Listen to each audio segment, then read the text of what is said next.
अरे नीतीश जी में और मोदी में क्या बात हुई? मैं वहाँ था।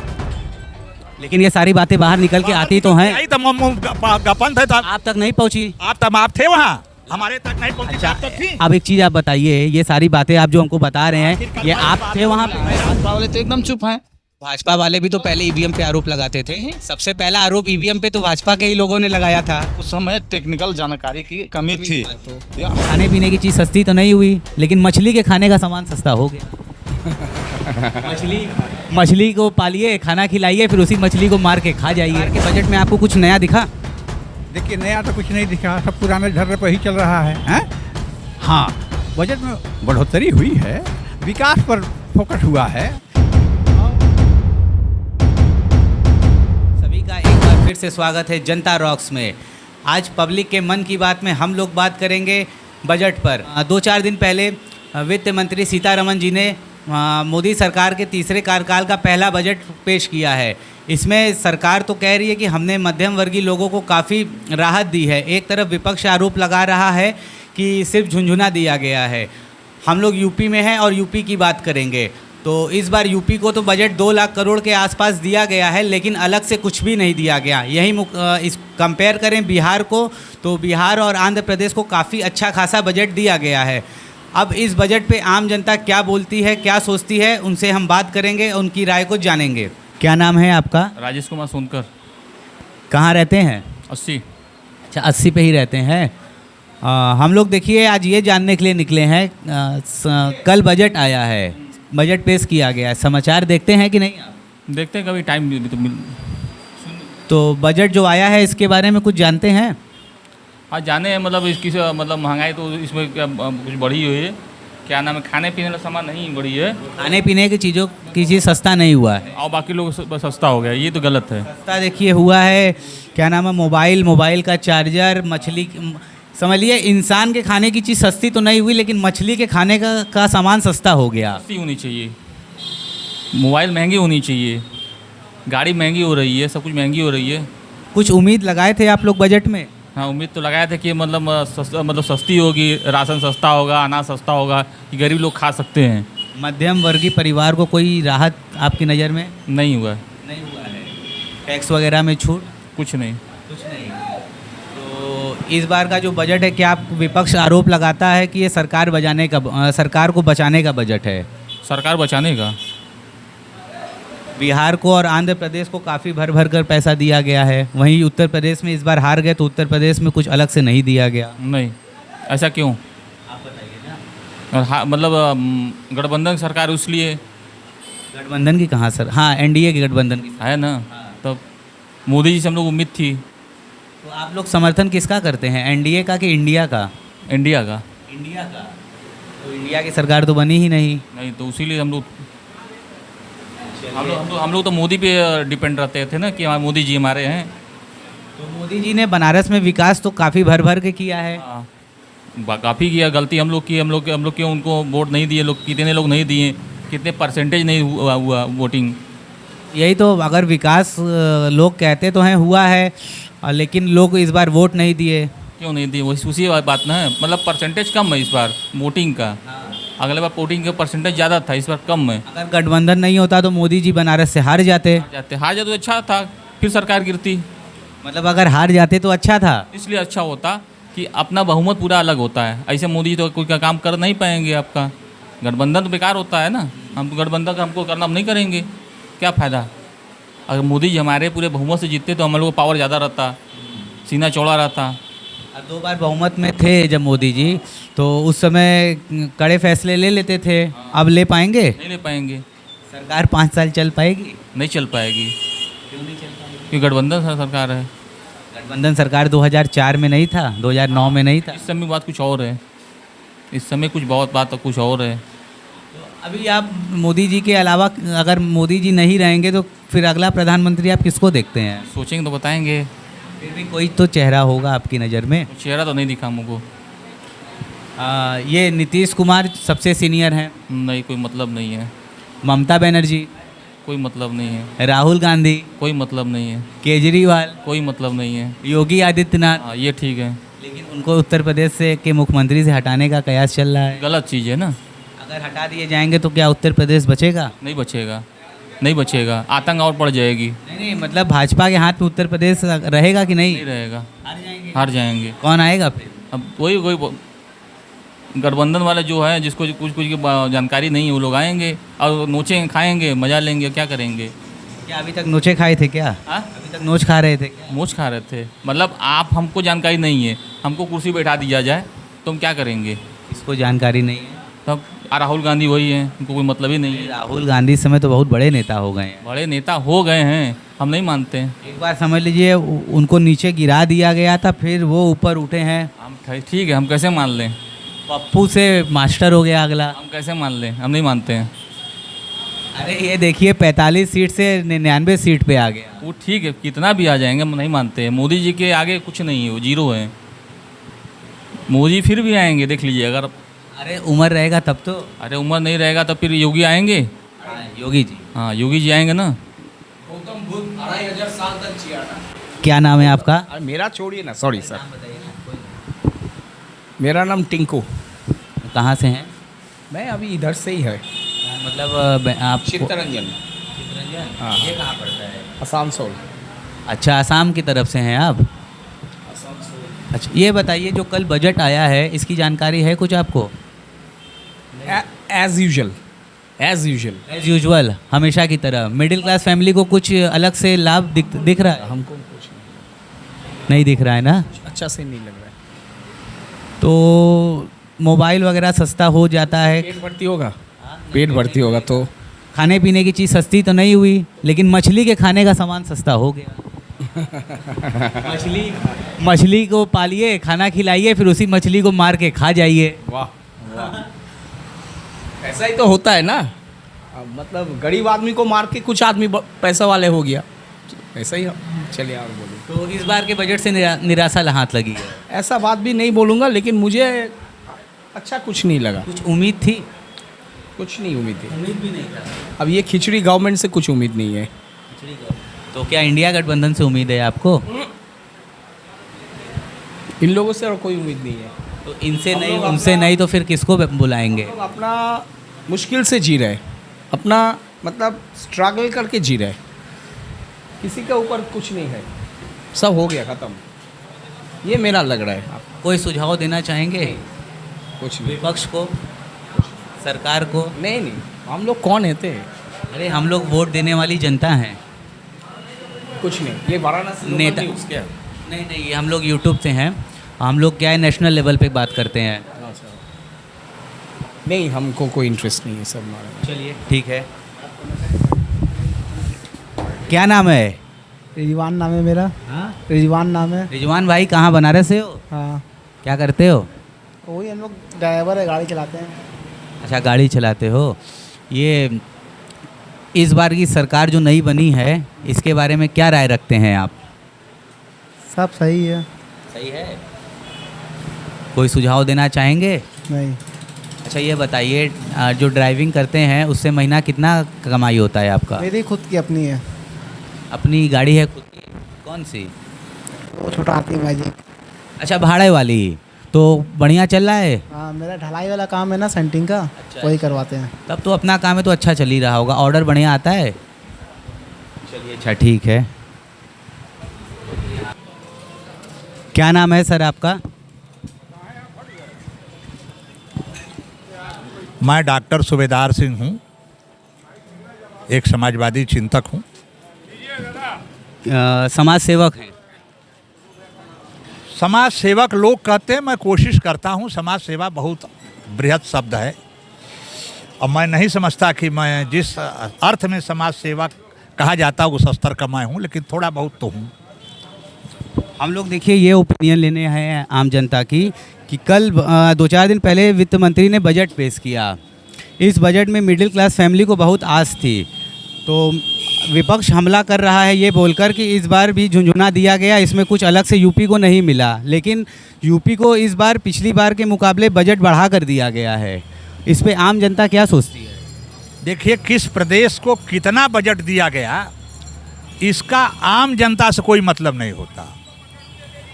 जैसे आंध्र प्रदेश में राजधानी बनाने के लिए दिया गया, बिहार में सड़क और पुल के लिए दिया गया।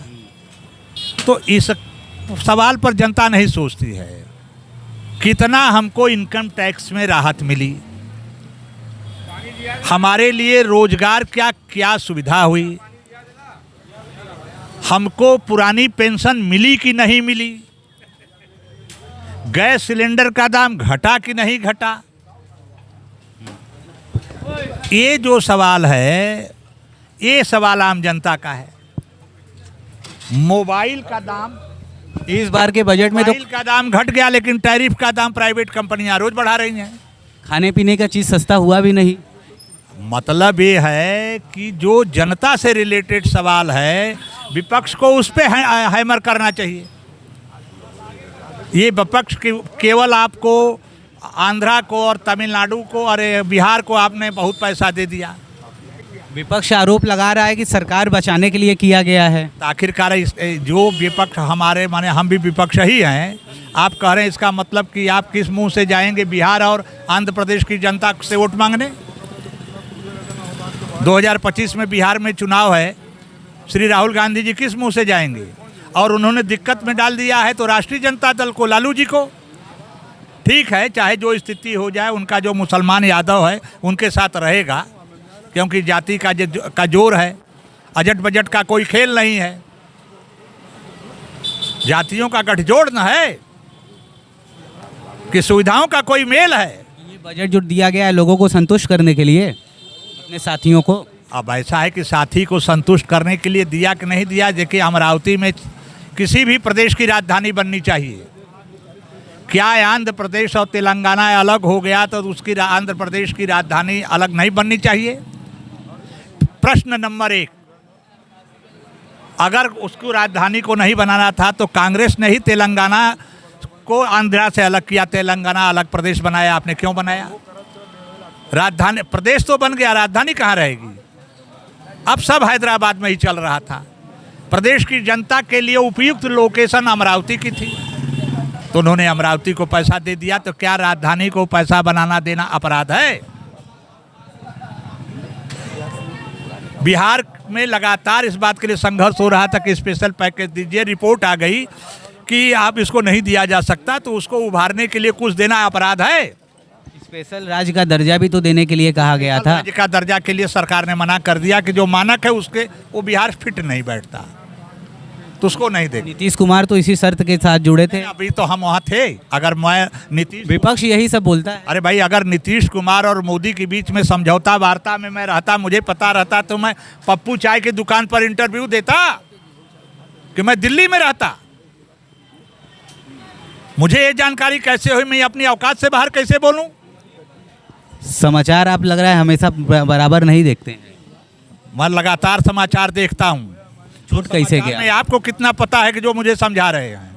अरे हम आपसे समझा थोड़ी रहे, हम आपसे पूछ रहे हैं। हमारी क्या औकात कि हम आपको समझा पाएं? समाचार मैं अब लालू जी में, अरे नीतीश जी में और मोदी में क्या बात हुई, मैं वहाँ था। लेकिन ये सारी बातें बाहर निकल के आती तो हैं। यही तो गपन थे तब। आप तक नहीं पहुंची। आप थे वहाँ, हमारे तक नहीं पहुंची। अच्छा, तब तक थी। अब एक चीज आप बताइए, ये सारी बातें आप जो हमको बता रहे हैं, ये आप थे वहाँ पे? मेरा वो स्तर नहीं है। नीतीश में क्या समझौता हुआ नहीं हुआ, प्री पोल अलायंस था ना। अभी तक हम देखिए, आप जो बोल रहे थे, हमारी बात समझो आप। अभी समझो, अभी सीख रहे हो, सीखो। आप बोलिए, आपको मौका दीजिए। आप मौका क्या दिए हो? तुम्हारी जरूरत, हमारा इंटरव्यू ना जरूरत है, मत लो। हमें ये जरूरत नहीं कि आप हमको ले जाओगे तो दिखाओगे तो हमको लोग जानेंगे, हमें लोग जानते हैं। ये प्री पोल अलायंस है। कौन? एनडीए का। चुनाव के बाद लालच देके उनको नहीं मिलाया गया है, और एनडीए को इस देश की जनता ने सरकार बनाने का जनादेश दिया है। एक पॉलिटिकल आदमी और लोकतांत्रिक आदमी होने के नाते मैं उस भारत की जनता के जनादेश का मैं सम्मान करता हूं। राहुल गांधी को नहीं सम्मान करना हो, ना करें। बात अच्छा ये है कि आप हमसे नाराज इसलिए हुए कि आप राहुल गांधी। मैं राहुल गांधी को वोट दिया हूं, अजय राय को। राहुल गांधी के हर बात का समर्थन, वो हमारा रोटी रोजी नहीं चलाते हैं। मैं खुले मस्तिष्क से राजनीति करता हूं। आप एमपी एमएलए हो गए, आप नेहरू परिवार में पैदा हो गए तो आप पॉलिटिकल हो गए। गुस्सा करके आप राजनीति कैसे कर लेते हैं? आप हल जोतता है तो मैं नॉन पॉलिटिकल हो गया। ये बताइए, गुस्सा करके राजनीति कैसे कर लेते हैं? करके नहीं, सवाल ऐसा करोगे तो जवाब ऐसा पाओगे। यही अच्छा नेता तो वही होता है जो हमेशा पोलाइट बना रहे। बात तो जब राहुल जी और अखिलेश जी और नेताओं से तो नहीं पूछते जो कह देते आप किस दल के एमएलए हो, उनसे पूछते। ये तो अखिलेश जी भी अरे और राहुल जी भी कह देते हैं कि देखे तुम भाजपा का होगा, तो उनसे तो आप नहीं पूछ सकते। क्योंकि मैं अगर कोई है तो बुलाइए, बिल्कुल पूछेंगे। भाई देखो भाई, मैं आप हमसे सवाल किए, मैंने आपको जवाब दिया। मेरी जो समझदारी है वो गलत भी हो सकती है, लेकिन जो जनादेश है मैं उस वार्ता में नहीं था। मैंने आपसे कहा कि अगर मैं वहाँ बैठने की हैसियत में रहता तो मैं स्टूल पर बैठ के आपको इंटरव्यू नहीं देता, तब मैं 5 सितारा होटल में मेरा इंटरव्यू होता। शायद आप हमको इंटरव्यू भी नहीं देते भाई तब हमारे पास आप पहुँच भी नहीं आ पाते, तब उस स्तर के लोग आते पहुँचते, लेकिन आप टाइम नहीं देते ना। नेता की तो यही खासियत होता है कि टाइम नहीं देता जनता को। अरे भाई नेता तो सब नेता समय देते हैं। अरे अखिलेश जी पूरा जनता को समय देते हो, फोटो खिंचवाते हैं। हर नेता समय देता है। विपक्ष में जो रहता है सब ऐसा ही समय देता है, सत्ता में आने के बाद सब भूल जाता है। ऐसी बात नहीं है। अगर विपक्ष में रहने के बाद जो जनता को भूलता है, जनता उसको सत्ता से उतार देती है। अगर जब जनता की बात नहीं सुनेंगे तो उतारेगी। तलवार के बल पर नेताओं को सत्ता, राजाओं को सत्ता से बाहर किया जाता था। अब वोट की ताकत से नेताओं को कुर्सी से उतारा जाता है। तो जनता के सामने तो शरणागत रहना पड़ेगा। जनता जनार्दन होती है हुजूर, आप लोकतंत्र के चौथे खंबे हो। हम आपसे बात भाज के कहाँ जाएंगे? आप जान सकते। अरे यार बेऔकात के हम बोलेंगे। एक चीज बताइए, हमको कहाँ से पता चला ये बात? हम तो थे नहीं। अरे दैनिक भास्कर एक न्यूज़ का ये एप्लीकेशन है मोबाइल में, उसी में ये सारी चीज़ आते रहती हैं। भास्कर को पता होगा तो उनसे हमसे बात करा दीजिए। हम जानते हैं दैनिक भास्कर को कोई जानकारी नहीं है। अब आप तुम मीडिया संस्थान को ही गलत ठहरा रहे हैं। संस्थान को भाई उनको पता होगा तो दें, वो ऑडियो लावे, वीडियो लावे। सूत्र होता है ना, सूत्र के माध्यम से आया था। तो मैं भी, मेरे सूत्र से पता चला है कि मोदी जी सूबेदार को प्रधानमंत्री बनाने वाले हैं। हमको भी हमारे सूत्र से पता चला है कि मैं 15 दिन के बाद प्रदेश के प्रधानमंत्री की शपथ लेने वाला हूं। ये भी हम आशा करते हैं कि तुरंत मुंह में घी शक्कर आप तुरंत बन जाए। हाँ बस, तो इसको चलाइए कि सूबेदार सिंह प्रधानमंत्री होने वाले। लेकिन अगर आप इसी तरह हम लोगों को डांटते रहेंगे तो हम लोग फिर हौसला न टूटेगा। उस दिन हम आपको इनाम देंगे, खोज के लाएंगे। हम उम्मीद करें कि अगले 5 साल बाद हम लोग आप बहुत ऊपर मिले। बहुत बहुत धन्यवाद, बहुत बहुत धन्यवाद। चाय पियेंगे आप? बिल्कुल पिलाएंगे, तो हम लोग पियेंगे ही, लेकिन तब से हम अपना डिबेट पूरा कर लें। दादा क्या नाम पड़ेगा आपका? मेरा नाम अयोध्या त्रिपाठी है। यही 80 से हैं? हाँ, ये नगवा में रहता हूँ। रहने वाला तो मैं कुशीनगर का हूँ। नगवा में कुछ चर्चा उड़ा था कि लोगों का मकान टूटने वाला था। हाँ, इसमें रुका कि नहीं? वो नहीं टूटा नहीं है। नहीं, हम पूछ रहे रुका कि नहीं। अभी तो विवाद चल रहा है। अभी कुछ में कोई आदेश नहीं आया हुआ है कि हाँ वो नहीं होगा। तो कॉरिडोर जो है, जगन्नाथ कॉरिडोर का मामला था। और दरअसल कलकत्ता के एक राय साहब थे, सिंह साहब, उन्होंने भी मुकदमा किया था कि 52 बीघा ज़मीन है जगन्नाथ मंदिर की, अवैध तरीके से बेचा गया है।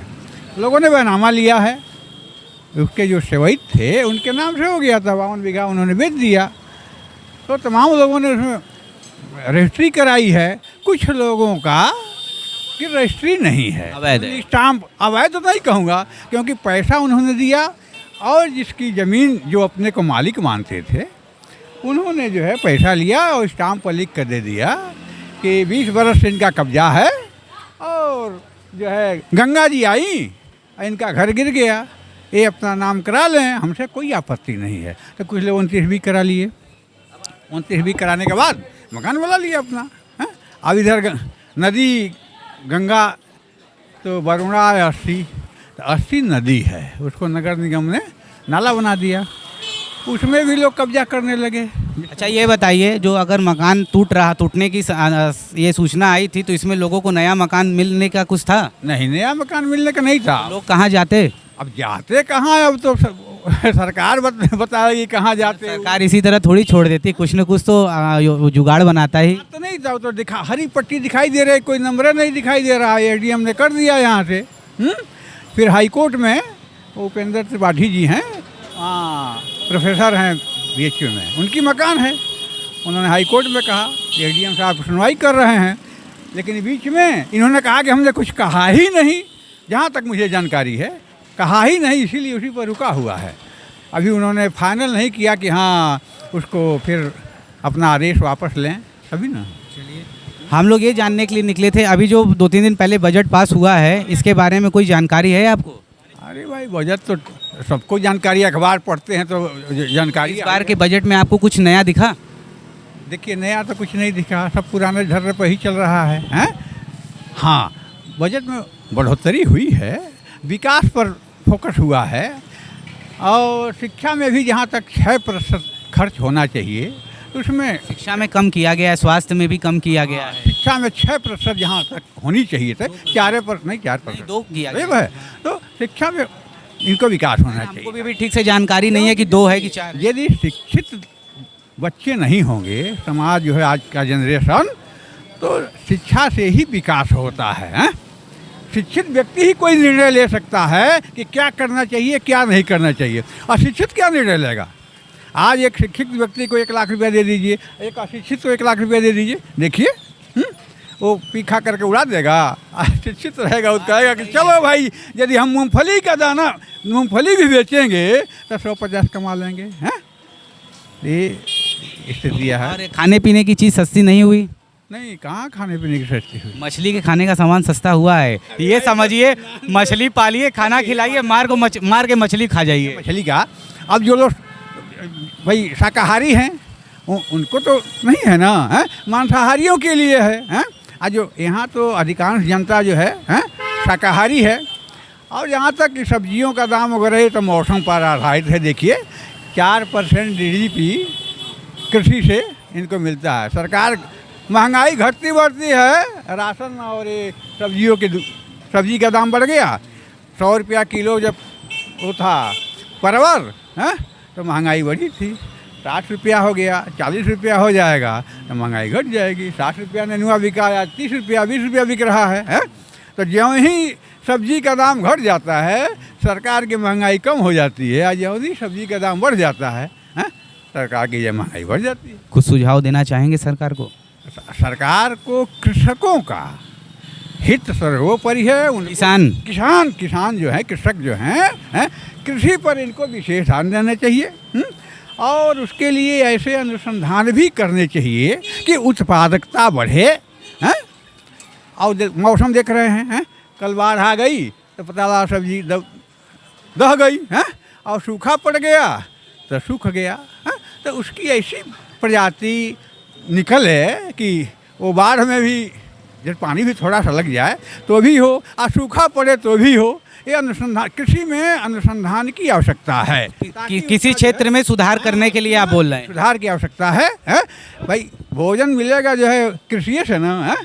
किसान परेशान हैं। हाँ, एक बात जरूर है कि यदि ये जो किसान मांग कर रहे हैं कि इतना गेहूँ का दाम बढ़ा दीजिए, इतना धान का बढ़ा है, तो उससे तो आम जनता, गरीब जनता को प्रभावित है। तो संतुलन बना करके चलना होगा। चलिए ठीक है, हम और भी लोगों का ले लें तो काफ़ी लंबा बात हो जाएगा। बाबूजी आपका क्या नाम है? तारा सिंह। क्या करते हैं? हम रिटायर हो गए एग्रीकल्चर विभाग से, अभी रिटायर हुए हैं। सरकारी? हाँ। आज का हमारा प्रश्न है कि क्या उत्तर प्रदेश में जातिगत जनगणना जो ज़रूरी है? देखिए, जिस हिसाब से अभी जो दुकानों पर नेम प्लेट लगाने की बात हो रही है और इतना लोग विरोध कर रहे हैं, केवल एक भाजपा या भाजपा के कुछ लोग इसके समर्थन में हैं, शेष लोग जितने भी पार्टियां हैं विरोध कर रहे हैं। तो जिस दिन अभी नाम, जैसे हिंदू होटल है वैष्णो देवी, उसका मालिक है मुसलमान, वो मुसलमान अपना नाम वहाँ लिखना नहीं चाह रहा है। वैष्णो देवी के वो चाह रहा है कि हिंदू और मुस्लिम मिल के हम धन अर्जित करते रहें। तो जिस दिन जातीय गणना हो जाएगी, चमार अलग हो जाएगा, हरिजन अलग हो जाएगा, मुस्लिम अलग हो जाएगा, दुनिया अलग हो जाएगा, राजपूत अलग हो जाएगा, यादव अलग हो जाएगा, उस दिन क्या सिस्टम होगा? जो बड़े लोग हैं, जो जिनके पास ज़्यादा जनसंख्या होगी, वो तो छोटे कम जनसंख्या वालों को अपना निशाना बना देंगे। उनकी ज़मीन है अपना, उनके लोगों को, जैसे जहाँ मुस्लिम बाहुल्य इलाका है वहाँ हिंदू बहुत तो सिमटे रहते हैं, कमज़ोर दबा दिए जाएंगे। हाँ, कमज़ोर वहाँ दबा दिए जाएंगे। वही सरकार इसका विरोध नहीं कर रहे हैं लोग कि हाँ जाति की जनगणना नहीं है। जाति जनगणना जब हो जाएगी तो पहले वाली स्थिति, जैसे कुआं पर नहीं जाना है, किसको जाना है, वो जो जैसे हरिजन है, ठाकुरों को वहाँ नहीं जाने देंगे। जैसे ठाकुर जहाँ ज़्यादा हैं वहाँ हरिजन को घोड़ी पर बैठने से रोकते हैं, इनको वो खटकता है। ये तो पहले के समय में होता था ना, अब तो नहीं होता। अभी पश्चिम के मतलब ज़िलों में छिटपुट घटनाएं होती नहीं है। ये जो चंद्रशेखर रावण जो है ना, बार बार इसी का उल्लेख करता है। वो अपने को कहता है कि हम हरिजन हैं, चमार हैं। लेकिन अगर कोई आदमी दूसरा आदमी हम किसी चमार को चमार कह दें तो देखिए ना, वो अपने को मतलब इतना विरोध करेगा। हमारा विरोध नहीं, वो मारने पीटने लगेंगे, झगड़ा प्रामादा हो जाएंगे। एक चमार, गरीब चमार के पास बड़ा धनी चमार को बैठा के एक होटल में चाहे एक साथ नहीं खिला सकते हैं। तो जाति जनगणना क्या इसीलिए ज़रूरी है कि एक लोगों को बांट दिया जाए? नहीं, ज़रूरी नहीं है भाई। मेरे सिद्धांत से तो जाति जनगणना जरूरी नहीं है। जरूरी होती तो इसका विरोध नहीं करते। धार्मिक जनगणना जरूरी है? धार्मिक कहाँ, कभी धार्मिक जनगणना होबे नहीं किया। होना चाहिए कि नहीं? ना, धार्मिक जनगणना कभी सफल नहीं हो पाएगी, नहीं हो पाएगी। अच्छा, तो अभी जैसा कि ये एक योगी जी का फैसला आया था कि दुकानदार अपने दुकान के नाम के आगे अपना नेम प्लेट लगाएं, यानी अगर हिंदू है तो शंकर या जो भी उसका नाम लिखेगा वो लिखना पड़ेगा। अगर मुसलमान है तो अब्दुल की दुकान, अब्दुल की चाय की दुकान या फलाना, ऐसे ही चलता रहेगा। तो ये जो फैसला आया था इसको सुप्रीम कोर्ट ने रोक दिया, इस पर आप क्या कहना चाहेंगे? देखिए, सुप्रीम कोर्ट को रोक नहीं, जैसे अभी हाल में जितने भी पुलिस वाले हैं तो अपने पट्टी लगाए हुए हैं नेम का, तो कोई भी आदमी ये पूछने की ज़रूरत नहीं पड़ती है। कोई दुर्घटना हो जा रहा है, वो पढ़ ले रहे हैं कि अमित कुमार सिंह, चाहे अमित फलाना ठिकाना, जो भी नाम है हमको आसानी से मालूम हो जा रहा है। वो अच्छा करते हैं तो उनकी अच्छाई, हम अमित कुमार सिंह बहुत अच्छा काम कर रहा है। अगर गलत काम कर रहा है तो अमित बहुत गलत काम कर रहा है। हमको पूछने की ज़रूरत उनसे नहीं पड़ेगी। जितने भी कर्मचारी हैं उनके विभाग द्वारा उनको प्रमाण पत्र चाहे आईडी दिया जाता है, ताकि जो बाहरी लोग हैं उनको वो दिखा कर कोई पूछे कि आप किस विभाग से हैं, तो इसे देखने से कोई मालूम नहीं होगा कि हम सरकारी हैं क्या हैं गैर सरकारी। अगर आईडी हम दिखाते हैं कि भैया देखो हम आईडी, अभी आप हमसे बात कर रहे हैं, हमारे पास आईडी है घर पर, अगर हम आईडी हमको बताने की ज़रूरत नहीं पड़ती कि हम सरकारी विभाग से किस विभाग से कैसे रिटायर हुए हैं। तो आधार मतलब जैसे आधार है तो घर में रहता है। अगर हमारी आईडी होगी, हमारा जैसे निशान रहेगा, किसी भी मतलब रजिस्ट्रेशन ज़रूरी है, किसी भी संस्था का, चाहे होटल हो चाहे दुकान हो, रजिस्ट्रेशन ज़रूरी है। लेकिन बहुत लोग रजिस्ट्रेशन नहीं कराए, बिना रजिस्ट्रेशन का वैष्णो देवी होटल खोले हैं। अभी मीडिया में और व्हाट्सएप पर आ रहा है कि बीडी राजपूत लिखा है, उसके पिता का दूसरा नाम है।